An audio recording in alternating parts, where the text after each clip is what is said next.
In our last lecture, we looked at Winston Churchill in the 1920s, the period following the First World War, and we saw how in the last half of that decade he came back into considerable political power, holding the office of Chancellor of the Exchequer, the Treasurer Secretary, and rejoining the Conservative Party. He was much in favor with the Prime Minister, Stanley Baldwin, who looked upon Churchill at this point as a possible successor. Baldwin was a man very different from Churchill. He defines the term mediocrity. He was a political placebo. If Churchill's signature later on would be holding up his sign in a V for victory, Baldwin is simply holding up his finger to test the wind. But he understood the mood of the nation. And Churchill would later write, a prime minister must represent the mood of the nation. And this was a Britain that wanted to get back to normal after the war. It was a Britain in which the working man wanted benefits, and Baldwin was eager to give them in order to maintain votes. It was a Britain that did not want to think about war. And the dear vicar, as he was called by many, Stanley Baldwin, simply exuded this sense of confidence, well-fed normalcy. He, in fact, was very well educated. He had that classical education that Churchill did not have.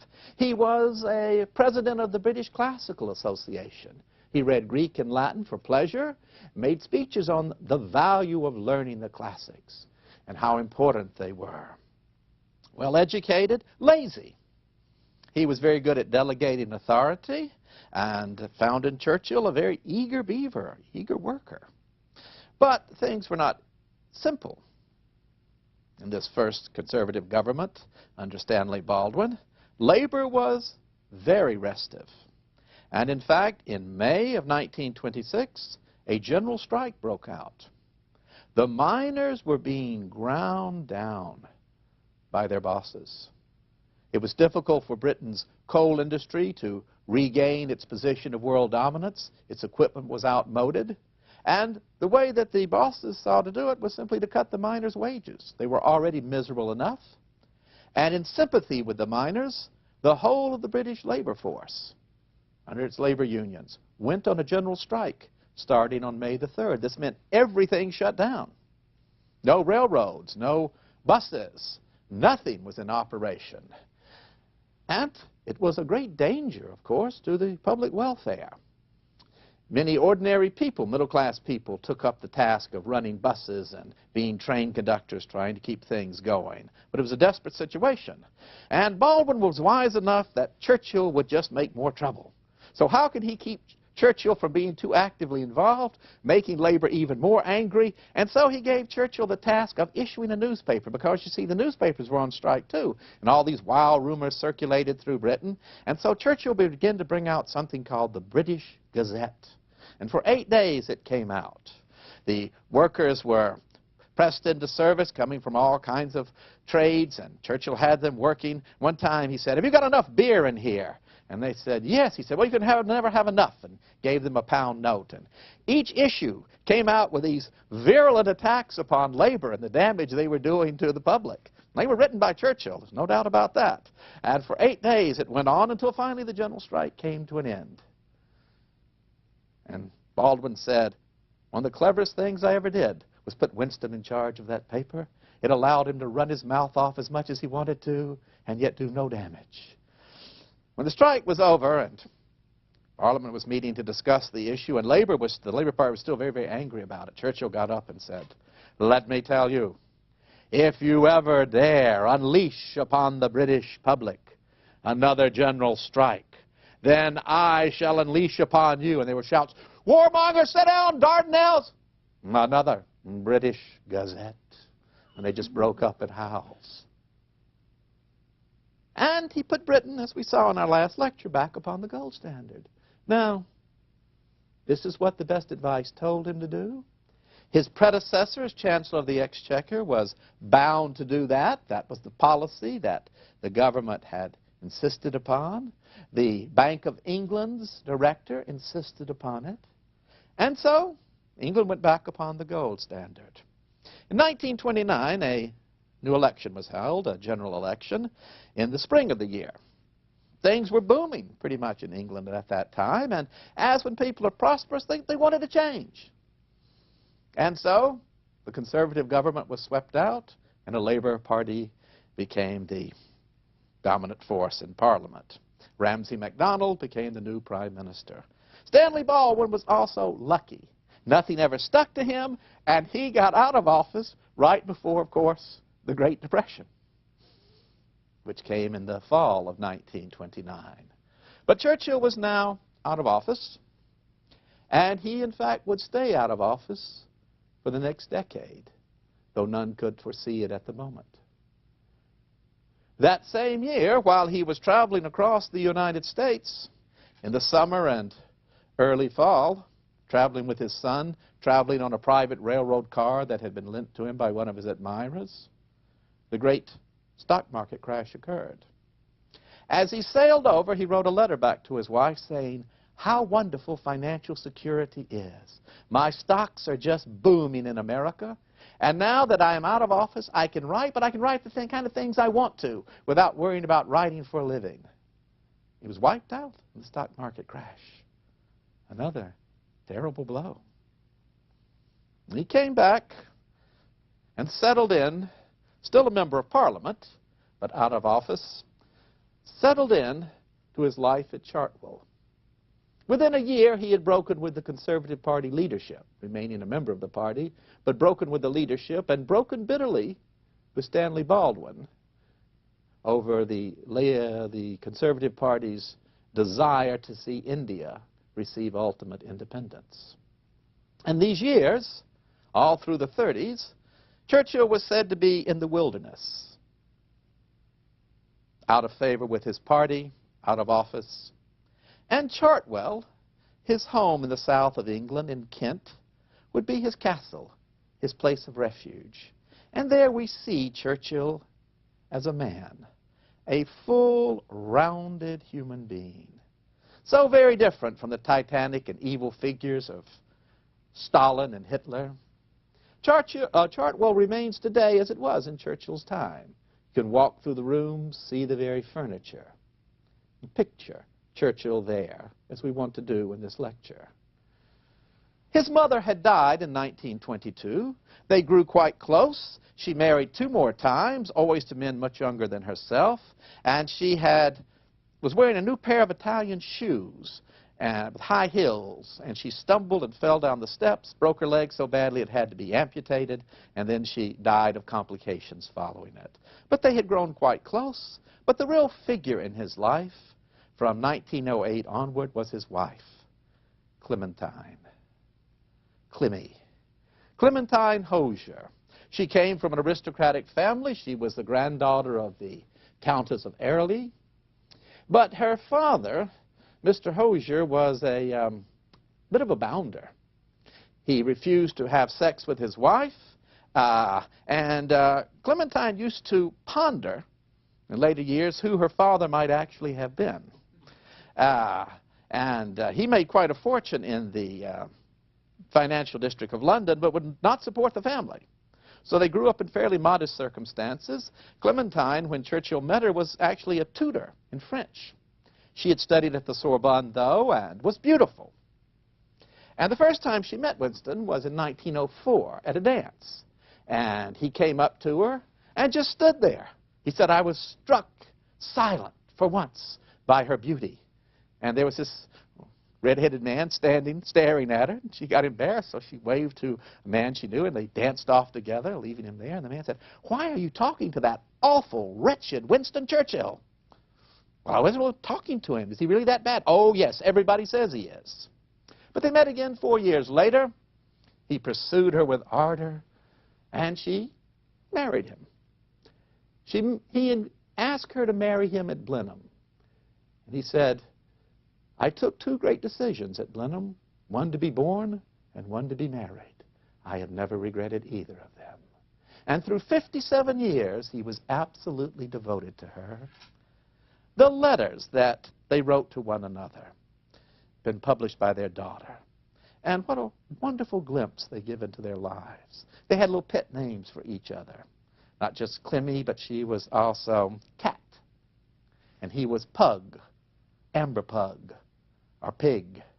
When she was pregnant, she would draw these little fat cats at the end of their letters. They would frequently write letters even when they were home together. My dearest Clemmy, your very loving Winston. So from the first letter to the very end, 57 years later. She was a very shrewd judge of people, much shrewder than Winston. She gave him very good advice again and again about politics. And she lived for Winston and their children. The first, Diana, was born in 1909. They weren't sure what she was going to be, a little boy, a little girl, so they called her Puppy Kitten. And then there was Randolph, born 2 years later, the Chumbley. And then Sarah, the sad little marigold, the duckadilly who died. And then Mary, who would become Churchill's dearest daughter of them all. And he loved these children. He would never punish them. If they acted bad, the worst thing he would do is send them out of his sight.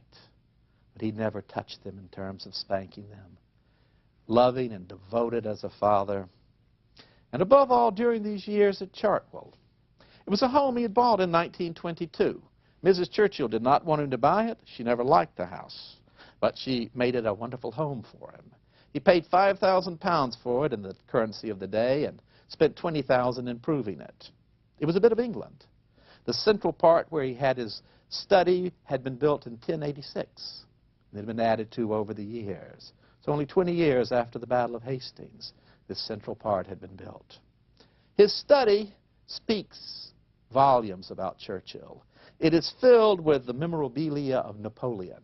You see, he wanted great men around him in all things. And there he wrote. There he pondered the history of John, the Duke of Marlborough. He pondered the history of the English-speaking peoples. He wrote his magnificent memoirs on the First World War, World Crisis. And there he lived a rich and full life, going up to London to give speeches. But there at Chartwell, he was king. He would wake up in the morning, about 8:30 or 9. And he always slept with a mask. He would decide when he woke up, don't you see? Not the sun. And he would lie in bed, frequently in a very colorful kimono that he had. And his breakfast would be brought up to him. Bacon, eggs, toast with cherry jam, and then something left over from the night before, like a steak, 3 or 4 slices of roast beef, half a chicken. And then he would also have his first scotch of the day. And don't let anybody tell you these were weak scotches. They were strong, robust scotches, like the cigars he smoked. 9 scotches a day and at least 9 cigars a day. And there he would lie in bed until noon, doing his correspondence, dictating to his secretaries, reading the newspapers, and then get ready for lunch. He was always running late, and so about 12:30 to 1:45, they would draw his bath for him. Now, there were 18 servants at Chartwell, and one would draw his bath, and it had to be exactly 98 degrees. Then he would get in it, and then he would have a thermometer put in and be raised to exactly 102 degrees. He once remarked quizzically, "I don't think I have ever drawn a bath in my life." He would get in there, and he was about 5'6", weighed about 215 pounds, and would wallow around in the bath. And on more than one occasion, he would splash out so much water that it would come down through the chandelier in the living room and sprinkle, for example, the French ambassador sitting there. Then he would get dressed, come on down. If it were sort of an ordinary luncheon, just with a family, he always wore a silk shirt, open at the collar, a velvet dressing gown, little black velvet slippers with Winston WSC on them, embroidered in gold. "I am always content," he said, "with the very best." And so he would have his lunch. But frequently there were distinguished guests. And because he was a great man, he wanted great people to come to his lunch. Albert Einstein, Charlie Chaplin, Lawrence of Arabia, who would sometimes, to the delight of the children, wear his full gown as an Arab sharif. And then there would be lunch, always starting off with a glass or 2 of champagne. And then He liked simple food. Good food is just wasted on Winston, Mrs. Churchill said. He liked good red beef, so he would have roast beef washed down with lots of wine. And then port and cheese, and then good old brandy at the end of things, 1 or 2 glasses. And you may think that's a lot of drinking, but he said, I have taken far more out of alcohol than alcohol has ever taken out of me. And then he was the center of attention at the conversations. Shut up, Randolph, he said. Lie down. Stop interrupting my interrupting people, he would say to his son as he said, the best thing is a good meal and then a monologue by myself. Now, that is true entertainment. And then in the afternoon, he liked to take a nap. He had learned this while in Cuba. He thought an hour nap was a wonderful thing and enabled you to put in 2 days' worth of work. And then dictating on his books and articles in the afternoon, and feeding his goldfish. That was a part of his day, to go down to the ponds he had built with his own hands there at Churchill and feed his golden carp. Oof, oof, oof, he would say, and throw them out special maggots that he had delivered on a regular basis to feed them. He loved animals. You would go in and watch him working on his proofs with a parakeet on his head, a yellow cat across his stomach, and his little dog Rufus, a poodle, stretched across his feet. One occasion he was talking to a high government official, and Rufus was playing with the phone line. And he kicked it and said, "Damn you, get off the line, you fool!" And the minister hung up immediately. He had to call him back. No, not you, of course. Now, after his nap and working in the afternoon, he would again have the same kind of meal, drinking 2 or 3 scotches in between, plenty of wine for the evening meal, which was the grand occasion. And then upstairs about 10 o'clock to start dictating his books. And his secretary said that is when he seemed most refreshed. And he would work on from 10 till about 3 or 4 in the morning, starting off slow and picking up. He never really learned to pronounce the letter S. He couldn't pronounce it as a little boy. The poster that the Boer set up about him said, "Cannot speak the letter S." And he still had trouble with it. He mastered it in speeches to Parliament. But when he would dictate, he really couldn't get it down. And his secretaries had trouble keeping up with him. And you didn't ever stop and say, "I didn't quite understand that." And then you would give him what you had written down. He said, "You've missed 10 out of 20 words, you fool, you fool." And then he would apologize and calm back down and get on with it. But he had a short temper. He could quarrel. More than once he would leap out of the bath with an idea and shout for his secretary and forget he didn't have any clothes on, and they would run up and then run back downstairs screaming. One had it happen to her the first day she was there, and she just kept running and never came back. But always there was his family, his children, his pets. And then there was his writing.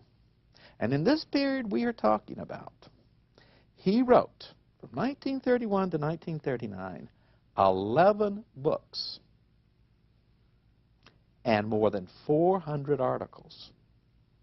Articles on a range of things, yes, political issues, but also on sport, on, I don't know, what is the best pastime that you can have. All manner of issues. 11 books and more than 400 articles. And his book, Marlborough, 4 volumes, would be enough for any tenured professor to do in a lifetime. Richly researched books. He walked the battlefields at Blenheim. And he made, in most years, more than $1 million in our currency. Highest paid journalist of his day. Now, he spent a lot of it. This was a lavish lifestyle that he had.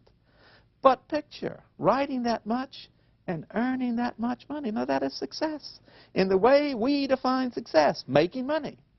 One of the most successful authors of his day. But perhaps just as revealing is Churchill as a painter.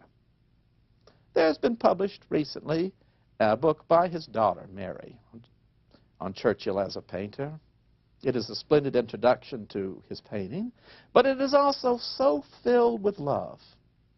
His daughter just loved him so much. It comes through on every page. May we all be that lucky to have our children, so many years later, be so devoted to us. She describes how he began painting, and he himself wrote a fine little article called Painting as a Pastime. He said, I began to paint at the time of the Dardanelles, after I had lost my office. I was so depressed, I could think of nothing else. But painting, he said, was a change. And that, he said, is the key to true relaxation, the change. That's the key. Most of us read for one reason or another in our work all the time, so reading is not going to do it. But something like painting, I beg you to take it up, he says. That unleashes the stress. And he said, there I was, depressed, on a beautiful Sunday day there at their little cottage at the time, Hoe Farm, 1915, and there was my sister-in-law, Lady Gwendolyn, Goonie they called her, and she was painting with watercolors. And I said, is that fun? She said, yes, try it, and I did. And Mrs. Churchill, seeing that I was taken with it, went out and got me a set of paints, oil paints. And I stood there. She'd put up a canvas for me, and I reached on my palette and took a little bit of blue and dotted it. But the canvas was so big and so challenging. And then suddenly there was a motor car, and out stepped the wife of a well-known artist. Herself an artist, and she said, what are you doing? And he said, well, I've made this little dot. And she said, give me that. And she started splashing blue all over it, and I said, I can do it. And I grabbed it up, and I went after that canvas. I slashed it and cut it, and suddenly it was cowering before me. And from that moment on, I felt no worry. And so he began to paint. His paintings would hang, ultimately, distinguished museums, like the Tate in London. He would never call himself a master artist, but he was a very fine artist. And Picasso would say of Churchill, he could earn his living as a professional painter. And Picasso was not an admirer of Churchill the statesman, but he admired his paintings. He learned from others. John Lavery and Hazel Lavery, the woman had first introduced him to painting. Walter Sickert, a well-known painter of the day. William Nicholson, much admired by Mrs. Churchill, who had known him as a girl. And Paul Mays, who was perhaps the most influential painter upon Churchill. Mays was born of an English and French mixed marriage. He had served in the English army. And he wrote a little book during the First World War called A Frenchman in Khaki. And he won the medals for valor from both the French government and the British government. And Churchill admired him as a swashbuckling hero as well as a painter. Mrs. Churchill wasn't that crazy about him. In fact, she generally disliked these swashbuckling types, thought they played to a bad element in Winston's character, pushed him on. But he loved Paul Mays, and Mays gave him a great deal of advice on painting. And then, already by 1921, in other words, 6 years after beginning painting, Churchill was in Paris with a Swiss friend of his, Charles Montag, who was a art critic, and they went to a gallery. Churchill said, I want to take you to a gallery. And he looked at this, what do you think of these paintings by Charles Moran here? And Montag said, well, I like them quite a bit. And the gallery owner came over and said, yes, we don't know much about Monsieur Moran, but we've sold 6 of his paintings. Well, that was, in fact, Churchill's pseudonym. And he was already exhibiting in Paris and selling his paintings. Now, I would call that success. And in 1925, there was an amateur art exhibit in London. And Churchill had submitted one of his paintings, a winter scene at Chartwell. And the critics were very distinguished judges. One of them was a well-known sponsor of art.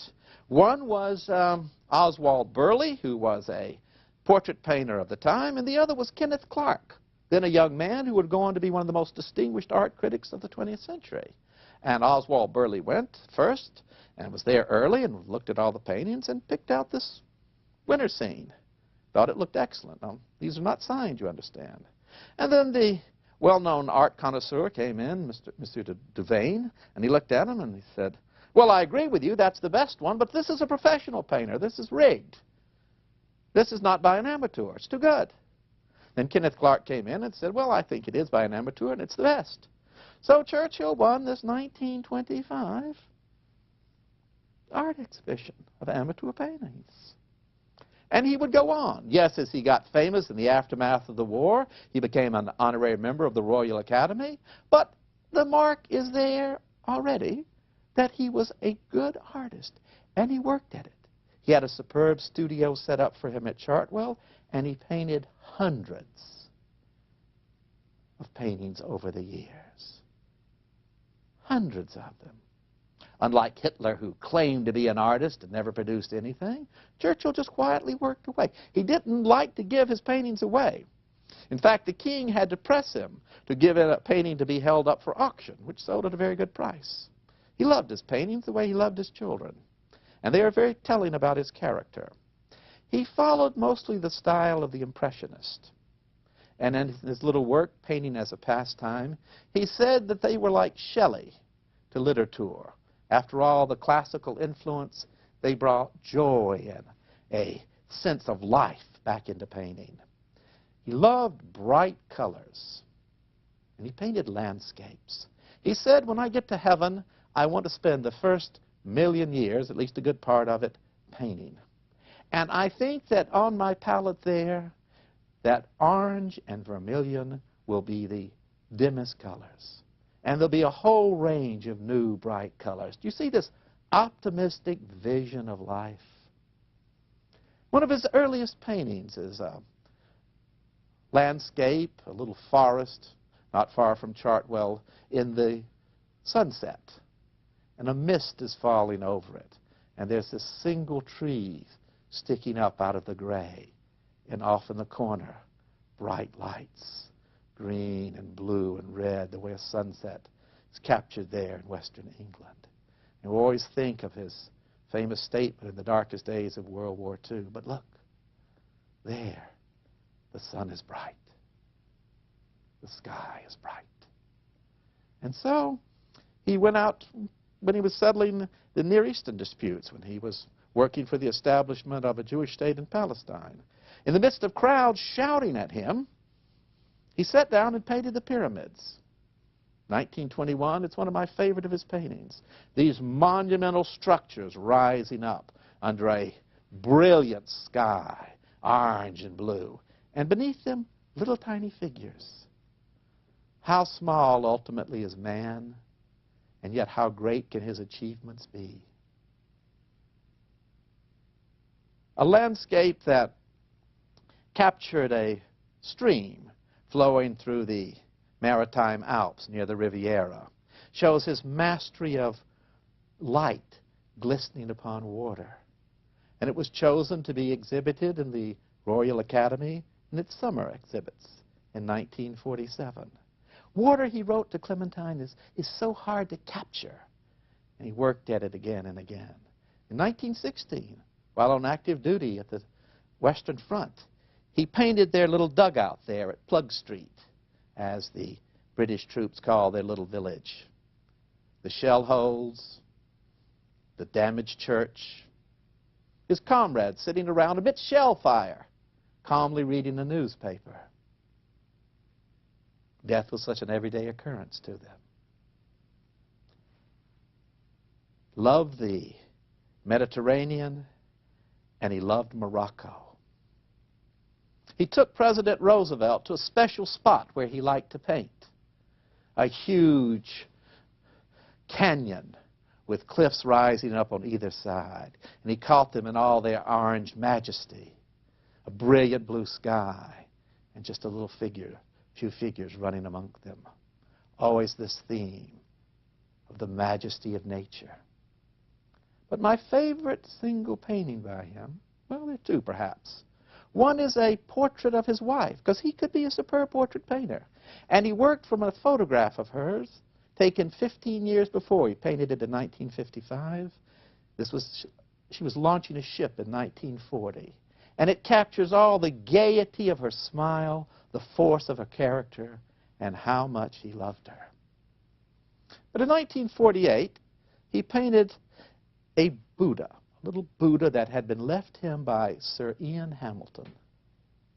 Sir Ian Hamilton, the man at the Dardanelles, the man who had recommended Winston Churchill for a Medal of Honor, for a Victoria Cross the South African War.